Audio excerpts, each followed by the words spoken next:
What are the disadvantages of smoking? I'm pretty sure you have a very big list already. I'm gonna tell you my list, and I'm pretty sure you know a lot of them, and maybe some are new to you. I've been smoking for 20 years. This much. Good boy, right? And during these times, I've done a lot of bad things, and one thing that I've always wondered about was the bad breath. Ever since we wake up, it's a beautiful morning outside, the sun is out, and we're like, "Ah." And what do we feel? "Ah." It's like a little animal lived inside our mouth and then it died, right? That's the smell of a dead little animal. It's I've always wondered, do other people feel it? So I would wake up in the morning, have the terrible stinkiness, what do we do in the morning? We light a cigarette and then we drink some coffee. And that's what I actually was doing throughout all the day. I was trying to cover the smell, the bad smell, with substances like coffee, tea, chewing gum, or whatever. And I really thought that worked, especially because, most of us work like 9 hours a day in an office. And I was always wondering, do other people feel the stinkiness? Am I making them uncomfortable? And for 20 years, my answer was, other people cannot feel my stinkiness because I covered it very well. Right? That's what we think, right? Well, after being free, getting free from smoking, I can tell you one thing. We cannot cover the stinginess. People actually always felt the bad breath, and most of the time they're not comfortable with it. So yeah, my question is answered after 20 years. I made people feel uncomfortable because of my bad breath. And I'm not happy about this. I may be smiling, but being on the other side now, it's not that comfortable. It's not nice. Yeah.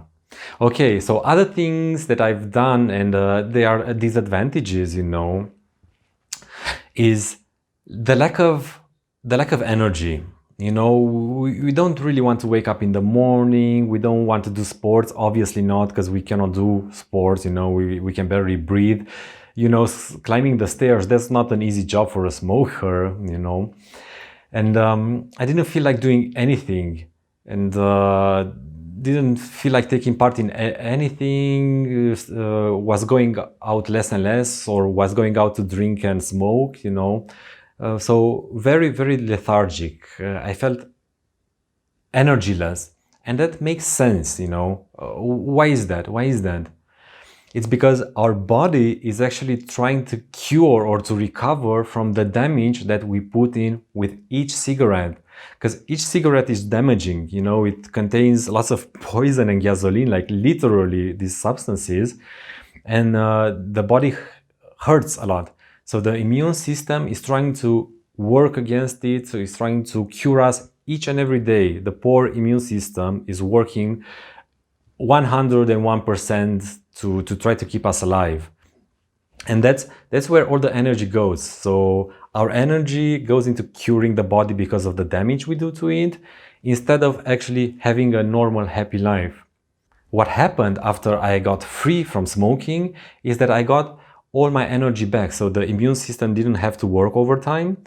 And I had a lot of energy, and I was doing a lot of sports. I am doing a lot of sports. I'm traveling. I can do whatever I want because I have so much energy inside of me. And this makes me how? If I'm traveling, doing what I want, it makes me happy. Makes me happy. So bye-bye depression. Yeah, it's a very good way to go from depressed to undepressed just by getting free from smoking. The third disadvantage is the infinite worry. It is killing me. It was killing me. What is going on in our minds as a smoker? So we wake up in the morning, in less than half an hour, we do this, and maybe with a coffee. And then we prepare for work. We go to work. On our way to work, of course, we smoke one. Why not? Then we end up at the office, and before we start our jobs, of course, we get together with the friends, get some more coffee and another cigarette. And then we have maybe our daily stand-up meeting. And what happens after our meeting? And it goes on the whole day like this. We have meetings and we're trying to squeeze in the smoking and the coffee somewhere, and it's a lot of worry, like, do I have enough cigarettes? Should I go buy, but do I have time to come back in time for the meeting? Is it raining outside? Where can I go and smoke and get cover from winter, for example? Is there a place? Or if we're going to another company, do they have places there for smoking? Or if we're going to a theater, do they have pauses between the acts, because the theater is so long? It's always these questions, do I have enough? Do I have enough smoking time, resources? We also buy these backup cigarettes. I used to buy backup cigarettes, like have lots of packs of cigarettes and backup lighters, right? We don't, God forbid, we ever end up not being able to smoke, right? So this infinite worry was eating me up. It's such a psychological drain. It was making my life miserable. Worry after worry after worry after worry. How is it in your case? What are you thinking right now? Are you thinking about the next cigarette? You know what I mean? Money is important. When I was young, a pack of cigarettes was like 20 cents. And as I grew older, now it's like 4 or 5 euros in Middle Europe. Maybe in the northern countries, it's like 11 euros, which is like 13 maybe dollars. So it's so much money right now. It used to be cheap, a cheap drug, but now it's expensive. It's so expensive. I mean, if you add up the sums, like how much you smoke throughout the 5 days of the week, and then in the weekend where we smoke double, right? Because we're going to the parties or going for beer, and we smoke double there. And if you add this all up per month and then per year, it's just amazing how much money we're throwing out. And we're going to do this together, by the way, because you need to see this. I mean, so much money, it's not sustainable anymore, So it used to be a cheap drug, but it's not anymore, right? I think you know this already. Speaking of parties, something that I realized only after I got liberated from smoking is, why did I go to parties? I thought it's because I wanted to meet people. And that's what we usually think, right? We go and have fun with people. But it wasn't like that for us smokers. We go there with a different purpose. So maybe the secondary purpose is actually to meet people, but the main purpose is to inject our drugs, And I already realized this after I got free. So I looked back in time and I remembered, we go to the parties, we have a lot of fun, we drink beer and smoke a lot, like double or triple even. And then when the cigarettes are over, what happens? The party is over. Did this happen to you? Actually, we go there to do this, How amazing is that, So the people didn't matter that much. It was the drugs, actually. We were so hooked. We were... Whew. Okay, the last one on the list, the big C, cancer. Cancer is a terrible, horrible disease. It's extremely painful and it's a horrible death. I know quite a few people who died of cancer. I know only one person who actually recovered, but with really big side effects, like not only the body is destroyed, but also the mind, it's incredible what the cancer does to a person. And, when I was young, we had these cigarette packs. There was a warning on it. It said, you know what it said many years ago? It said, smoking may endanger the health. And after a few years, it said, smoking does endanger the health. And recently, in the last few years, it just says smoking kills, you know.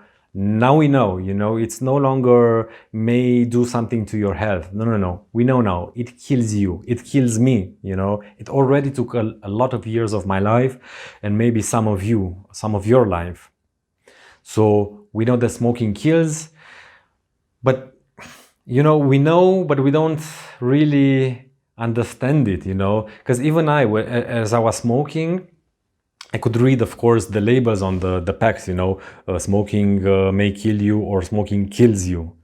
But my brain was blocking it. My brain was blocking the information. It was like, nah, this cannot happen to me. Or I was even blind to the information, right? I mean, do you even read the labels anymore on the packs, right? Even in your case, right, the brain is blocking this information because it wants this. We are so hooked on these drugs, it's unbelievable. How do you feel about this list? I'm pretty sure you already noticed some of these disadvantages in your life, and probably you have some other goodies to add to this list from your point.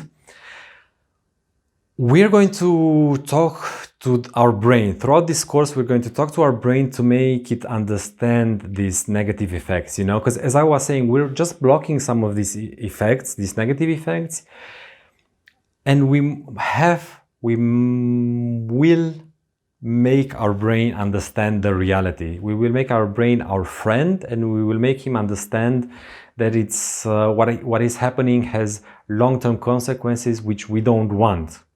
So we're gonna make a friend of our brain, and he's gonna help us in our journey towards freedom from smoking.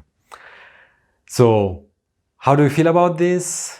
Do you like this? Do you like where we're going? I know you do. Do you want more? Of course you do. We'll meet ourselves then in the next module. See you soon.